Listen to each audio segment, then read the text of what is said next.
Hi guys, welcome back to another tutorial video. In today's video, I'll show you how to use the paint tool perfectly in Meccha Chameleon. So if you want to create better disguises and hide like a pro, just follow along. First, enter a match as a hider and wait for the painting phase to begin.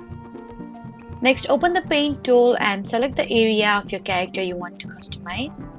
And instead of choosing random colors, use the eyedropper tool to copy colors directly from the nearby objects.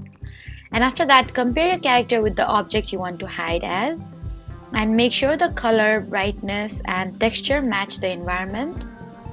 Next, rotate your camera and check your character from different angles. A disguise may look perfect from one side, but it might stand out from another angle. You can also adjust the paint settings to reduce shine and make your character blend better. And before the round begins, do a final check and fix any areas that look different. So that was how to use the paint tool perfectly in Meccha Chameleon. Don't forget to like, comment, and subscribe for more helpful tutorials. Thank you for watching.